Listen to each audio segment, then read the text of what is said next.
जय स्वामीनारायण विद्यार्थी मित्रों, बायोलॉजी ई विद्याना क्लास में आपનું स्वागत है। આગળના વિડિયો લેક્ચરમાં ફિમેલ રિપ્રોડક્શન સિસ્ટમ માદા પ્રજનન તંત્રની આપણે સમજૂતી લઈ રહ્યા છીએ। એ વિડિયો લેક્ચરમાં આગળના પોર્શન એટલે માદાના મુખ્ય જનન અંગ જેને જનનપિંડ અંડપિંડની વાત કરી અને અંડપિંડની બાહ્ય આવરણ અને આંતરિક આવરણ એટલે કે અંતઃસ્થ રચના જેમાં અંડપિંડ બાહ્યક અને અંડપિંડ મજ્જકની સમજ લીધી। આજે આ વિડિયો લેક્ચરની અંદર સમજૂતી લેવાની છે માદા પ્રજનનની સહાયક નલિકાઓ એટલે માદા પ્રજનન તંત્રને સમજવામાં આપણે આગળ વધીશું, જેમાં માદાની સહાયક નલિકાઓ એટલે પ્રજનન તંત્રની સહાયક નલિકાઓની વાત કરવાની છે। આગળના વિડિયો લેક્ચરમાં મુખ્ય પ્રજનન અંગ અંડપિંડ સમજ્યા। હવે સહાયક અંગો કહો કે સહાયક નલિકા કહો, એમાં પહેલી શીખવાની છે અંડવાહિની।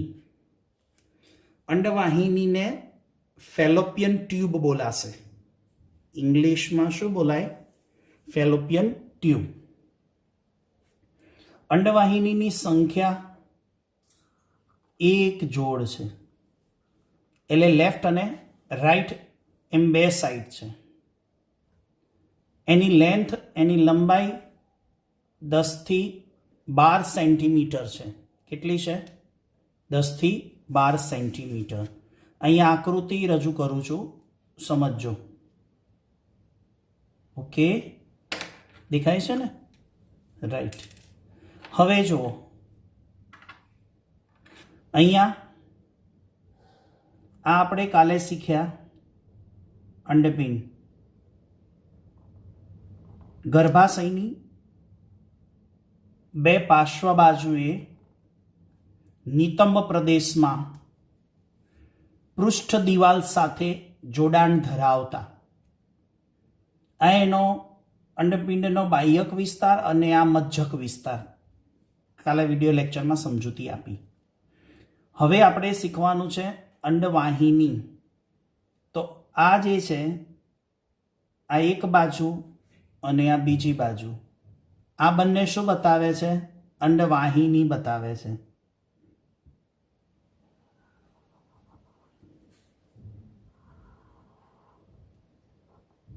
આ બંને ભાગ બે પાર્શ્વ બાજુએ આને કહીશું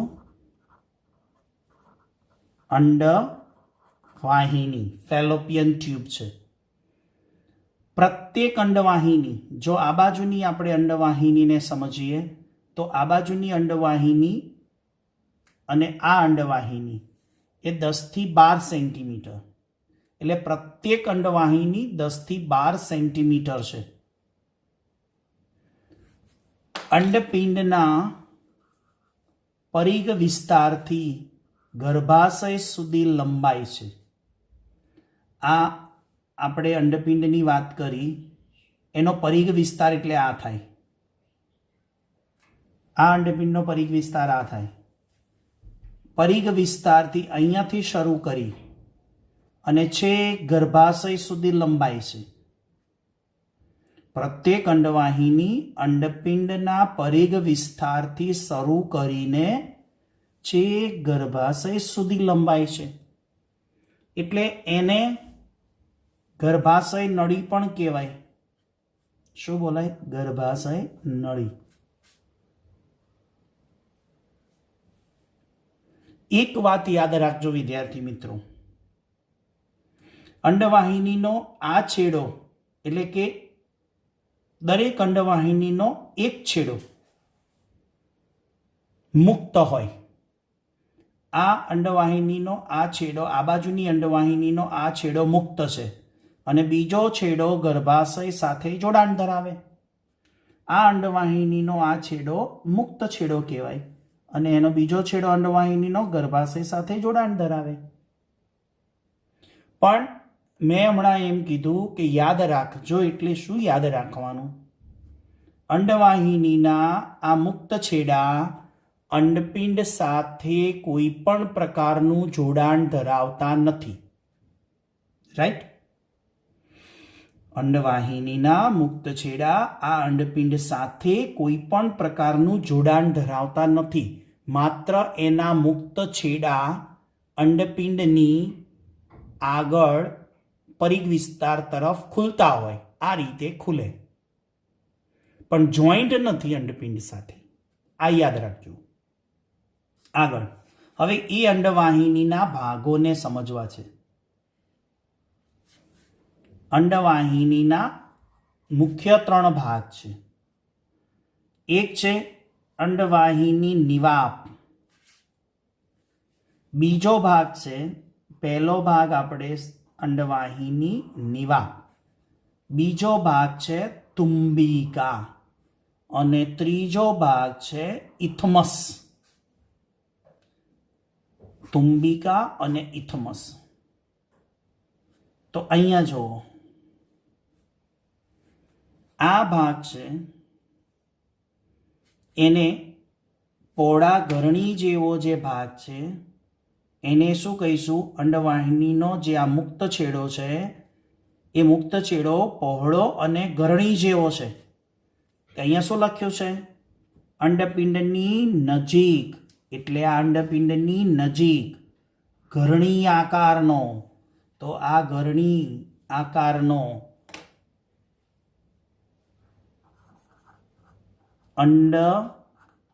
અંડવાહિની નિવાપ બોલાય. શું બોલાય? અંડવાહિની નિવાપ. અને આકૃતિમાં ધ્યાનથી જુઓ, અંડવાહિની જે નિવાપ બતાવ્યું છે ને એના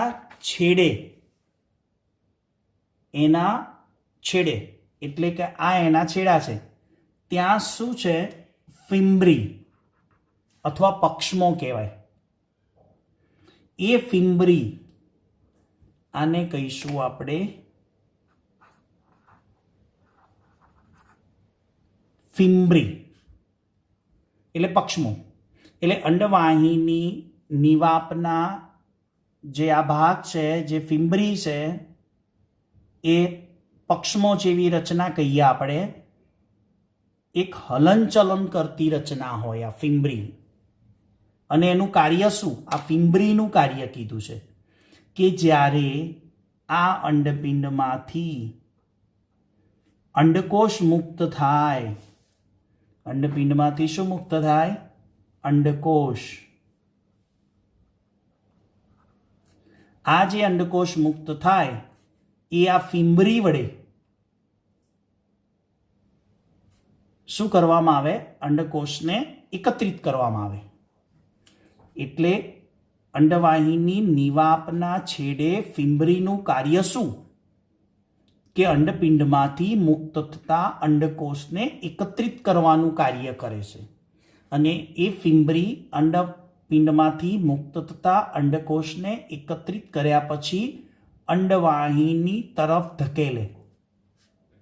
આગળ અંડવાહિનીનો બીજો ભાગ છે, અંડવાહિનીનો બીજો ભાગ છે તુંબિકા. અંડવાહિની નિવાપ પછીનો પહોળો ભાગ. એટલે આ ભાગ, અંડવાહિની નિવાપ પછીનો આ ભાગ છે તુંબિકા. શું કહેવાય? અંડવાહિની નિવાપ પછીનો ભાગ તુંબિકા. ચલો નેક્સ્ટ,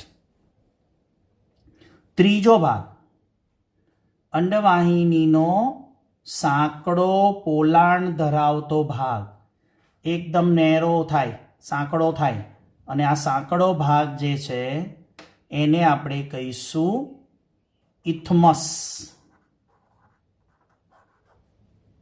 શું કહેવાય? ઇથમસ.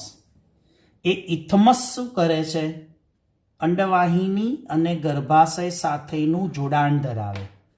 આ ઇથમસ સાંકડો ભાગ છે નેરો, એ અંડવાહિની અને આ ગર્ભાશય વચ્ચેનું જોડાણ ધરાવે. તો આપણે આ બીજો ભાગ કયો? ત્રીજો ભાગ ઇથમસ. પહેલો ભાગ અંડવાહિની નિવાપ, બીજો ભાગ તુંબિકા અને ત્રીજો ઇથમસ. તો અંડવાહિનીના કેટલા ભાગ થયા? અંડવાહિની નિવાપ, તુંબિકા અને ઇથમસ. રાઈટ. આગળ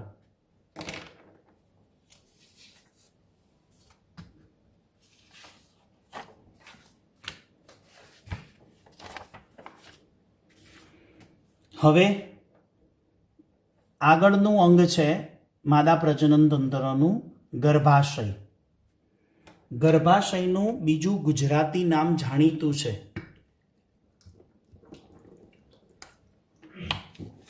કયું છે એ બીજું ગુજરાતી નામ? જેને કુખ કહેવાય. શું બોલાય? કુખ. ગુજરાતીમાં વર્ડિંગ સાંભળ્યા છે ને કે તમે કોની કુખે જન્મ લીધો છે? કોની કુખ? કુખ એટલે ગર્ભાશય.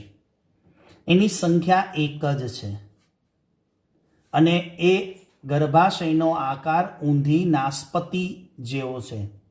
હવે ઊંધા નાસપતિ એક ફ્રૂટ આવે છે, જો આપને આઈડિયા હોય તો. ઓકે, એ ઊંધા નાસપતિ આકારનો આધાર, ગર્ભાશયનો આધાર નિતંબ દિવાલ સાથે અસ્થિબંધ વડે જોડાયેલું. ગર્ભાશય છે એ નિતંબ દિવાલ સાથે અસ્થિબંધ વડે જોડાયેલું છે. એ ગર્ભાશયનો સાંકડો ભાગ ગ્રીવા તરીકે ઓળખાય અને એ ગ્રીવા યોનિ માર્ગમાં ખુલે અને એ જે ગ્રીવાની સાંકડી ગુહા છે એને ગ્રીવા નળી કહેવાય. હવે આકૃતિ દ્વારા સમજીએ આપણે. જો, ધેટ્સ ક્લિયર? દેખાય છે આકૃતિ? સરસ, ગુડ. આ છે ગર્ભાશય. આ ઊંધી નાસપતિ જેવું. આ ખરું, પણ આ એની જાડાઈ છે, ગર્ભાશયની થિકનેસ છે. આ સ્નાયુમય કોથળી છે ગર્ભાશય. ગર્ભાશય શું છે? આખી સ્નાયુમય કોથળી. આ એની જાડાઈ છે. આ ગર્ભાશયનું પોલાણ કહેવાય. અને ઊંધી નાસપતિ જેવું આ ઊંધી નાસપતિ છે. આ ગર્ભાશયનો આ સાંકડો ભાગ, તો આને આપણે શું કહીશું? અંદર જ નામ લખીએ, ગર્ભાશય. ઓકે. હવે એ ગર્ભાશયનો આ નીચેનો ભાગ સાંકડો બને છે. આ જે સાંકડો ભાગ છે એને આપણે શું કહીશું? ગ્રીવા. શું બોલીશું? ગ્રીવા. અને એ જે ગ્રીવા એક પ્રકારની નળી બનાવે એને કહીશું આપણે ગ્રીવા નળી. હવે એ ગ્રીવાની જે ગુહા છે આખી, આ સાંકડો ભાગ જે ગ્રીવા બનાવ્યો, એ ગ્રીવા સાંકડો ભાગ છે એક નલિકા સ્વરૂપે છે, એને આપણે કહીશું ગ્રીવા નળી. એ ગ્રીવા નળી આગળ જતા શામાં ખુલે છે? આ જે ભાગ છે એ યોનિ માર્ગ. તો સાંકડો ભાગ ગર્ભાશયનો ગ્રીવા કહેવાય. ગ્રીવા પછીનો ભાગ યોનિ માર્ગ કહેવાય. અને આ જે બનાવે એ શું કહેવાય? યોનિ છિદ્ર કહેવાય. શું બોલાય? યોનિ છિદ્ર. જો હવે આ ગ્રીવા નળી અને યોનિ માર્ગ એટલે આકૃતિમાં સમજો બરાબર. આ ગ્રીવા નળી, અહીંયા સાંકડો ભાગ ગ્રીવા નળી અને યોનિ માર્ગ, એ બંને શું બનાવે? જન્મ નળી, બર્થ કેનલ. બર્થ કેનલ એટલે ત્યાંથી બાળકનો જન્મ આ ભાગથી શરૂ થશે. બાળકનો પ્રસવ છે ને આ ગ્રીવાનળી અને યોની માર્ગ થઈ અને શરીરની બહાર બાળક જન્મે એને કહેવાય જન્મનળી, બર્થ કેનાલ. હવે ગર્ભાશયની એક થોડી સમજ લેવાની છે કે ગર્ભાશય કેટલા લેયરમાં બનેલું છે. તો આ જે જાડું કોથળીમય રચના ધરાવતું ગર્ભાશય છે એના 3 લેયર છે. એક પેરીમેટ્રિયમ, બીજું માયોમેટ્રિયમ અને ત્રીજું એન્ડોમેટ્રિયમ. તો ગર્ભાશયના કેટલા લેયર છે? 1 પેરીમેટ્રિયમ, 2 માયોમેટ્રિયમ, 3 એન્ડોમેટ્રિયમ. તો અહીંયા લખીએ કે આ ભાગ છે પહેલો બહારની બાજુએ એ પેરીમેટ્રિયમ, આ વચ્ચેનો ભાગ છે એ માયોમેટ્રિયમ અને આ સૌથી અંદરનું લેયર છે એને કહીશું આપણે એન્ડોમેટ્રિયમ. તો ગર્ભાશયના કેટલા લેયર છે? 3 લેયર. બહારનું બાહ્ય સ્તર એટલે આને કહેવાય બાહ્ય સ્તર, આને મધ્ય સ્તર અને આને અંતઃસ્તર. તો આ રચના થઈ ગર્ભાશયના લેયરની. બહારનું બાહ્ય સ્તર, અંદરનું મધ્ય સ્તર. આ મધ્ય સ્તર કહેવાય, આ બાહ્ય સ્તર કહેવાય અને આ અંતઃસ્તર કહેવાય. અંતઃસ્તર છે ને, સોરી મધ્ય સ્તર છે ને, એ અરેખી સ્નાયુનું બનેલું છે. યાદ રાખજો, જાડું સ્તર છે એટલે જો થિકનેસ કેટલી છે, જાડાઈ, એટલે અરેખી સ્નાયુ અને જાડું છે. ખાસ એ મધ્યસ્તરનું કાર્ય શું છે? પ્રસવ ક્રિયા માટે મજબૂત સંકોચનો આપે. અરેખિત સ્નાયુ છે એટલે જ્યારે પ્રસવ ક્રિયા શરૂ થાય ને ત્યારે એક પ્રકારનો દુખાવો થાય જેને લેબર પેઇન કહેવાય. મેં 11 સાયન્સમાં 22મા ચેપ્ટરની અંદર સમજાવ્યું હતું. લેબર પેઇન હોર્મોન યાદ કરો, ઓક્સિટોસિન. લેબર પેઇન એટલે ઓક્સિટોસિનનો સ્ત્રાવ થાય ને, યાદ આવ્યું બધાને? Yes or no? યસ. એ જે ઓક્સિટોસિન જેને લેબર પેઇન હોર્મોન કહેવાય, એ જ્યારે સ્ત્રાવ થાય ને ત્યારે આ માયોમેટ્રિયમ એટલે કે મધ્ય સ્તરના અરેખી સ્નાયુઓનું એક પ્રબળ સંકોચન થાય અને એ પ્રબળ સંકોચનને કારણે જે અંદર રહેલું જે બાળક છે ને એ ગ્રીવા તરફ ધકેલાય.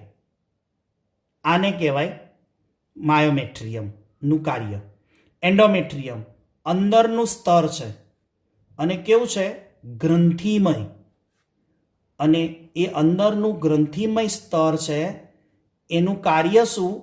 કે જ્યારે માસિક ચક્ર ચાલે છે એ દરમિયાન એમાં ઘણા બધા ચેન્જીસ થાય છે.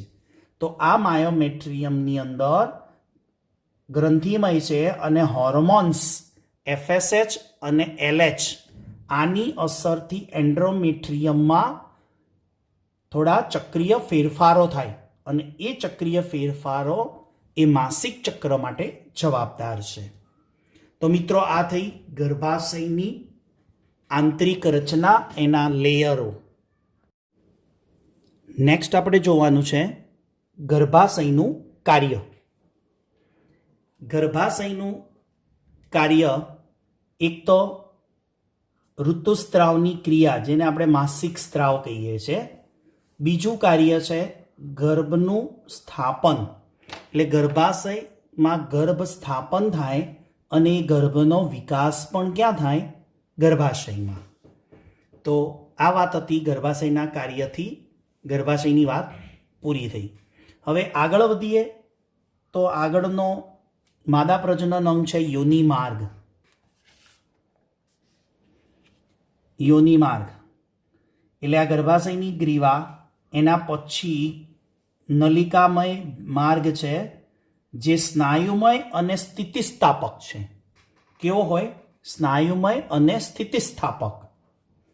હવે એનું સ્થાન સમજીએ. મૂત્રાશય અને મળાશયની વચ્ચે. ક્યાં આગળ? સ્થાન યાદ રાખજો, યોનિ માર્ગ. મૂત્રાશય અને મળાશયની વચ્ચે જાડી દિવાલ ધરાવતો માર્ગ. સ્નાયુમય અને નળી સ્વરૂપે સ્થિતિસ્થાપક એડ કરી લેજો. સ્થિતિસ્થાપક કેટલું સ્થિતિસ્થાપક હોય, કેટલો સ્ટ્રેચેબલ હોય.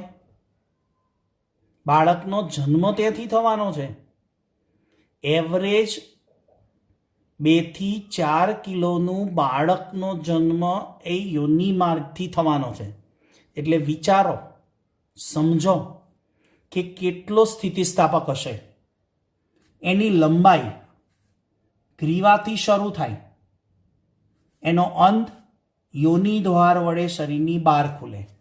આકૃતિમાં જુઓ, આ જે ભાગ છે આખો એ નલિકામય યોનિ માર્ગ કહેવાય. સ્નાયુમય અને સ્થિતિસ્થાપક.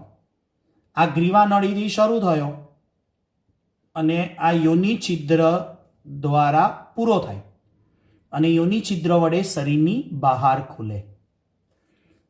તો આ જે નલિકામય ભાગ છે યોનિ માર્ગ છે અને શરીરની બહાર યોનિ છિદ્ર વડે શરીરની બહાર ખુલે. યોનિ દ્વાર શું છે? એટલે યોનિ છિદ્ર એ જ યોનિ દ્વાર. એ મુદ્રિકા સ્નાયુ પેશીનો બનેલો. મુદ્રિકા સ્નાયુ યાદ કરો, પાચન તંત્રમાં પણ મેં વાત કરી હતી. મુદ્રિકા સ્નાયુના વાલ્વ છે. મળદ્વાર પણ મુદ્રિકા સ્નાયુનો બનેલો છે. ની જઠર વાલ્વ પણ મુદ્રિકા સ્નાયુનો બનેલો છે. ઉપરી જઠરીય વાલ્વ પણ મુદ્રિકા સ્નાયુનો બનેલો. મનુષ્યનો મળમાર્ગ એટલે કે મળદ્વાર પણ મુદ્રિકા સ્નાયુનો બનેલો. અને આ યોનિ દ્વાર પણ શાનો બનેલો છે? મુદ્રિકા સ્નાયુનો. જાડી ઘડીમય રચના કેવી છે? યોનિ દ્વાર જાડી અને ઘડીમય રચના છે. અને યોનિ પટલથી આંશિક બંધ હોય. એટલે કે અહીંયા એક પાતળા પટલ જેવી રચના હોય. છિદ્ર એક આંશિક પાતળા પટલથી બંધ હોય છે, પણ એ આંશિક યોનિ પટલ છે જે આંશિક બંધ છે એ પટલ યોનિ પટલ એ કોઈ પણ કારણોસર એ તૂટી જઈ શકે છે.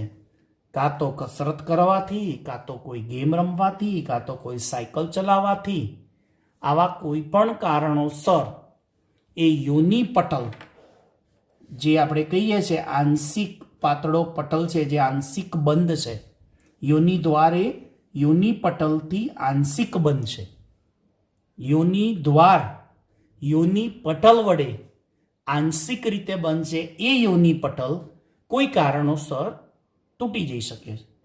હવે ચલો, યોનિ દ્વારનું કાર્ય, યોનિ પટલનું કાર્ય નહીં, યોનિ દ્વારનું કાર્ય. નલિકા યાદ રાખજો, નલિકામય માર્ગ છે એને યોનિ માર્ગ કહેવાય. જે છેડે છિદ્ર છે એને શું કહેવાશે? યોનિ દ્વાર અથવા યોનિ છિદ્ર. હવે એ છિદ્ર વડે શું બહાર આવે? એક તો બાળક, પ્રસવ, બાળકનો જન્મ એ છિદ્ર દ્વારા થાય. બીજું, માસિક જે છે ઋતુ સ્ત્રાવ છે એ પણ શરીરની બહાર યોનિ છિદ્ર વડે આવે અને એ માસિક પ્રવાહને શરીરની બહાર લાવવાનું કાર્ય યોનિ દ્વારનું છે. એટલે યોનિ દ્વારમાં થઈ અને આ કાર્યો થઈ શકે.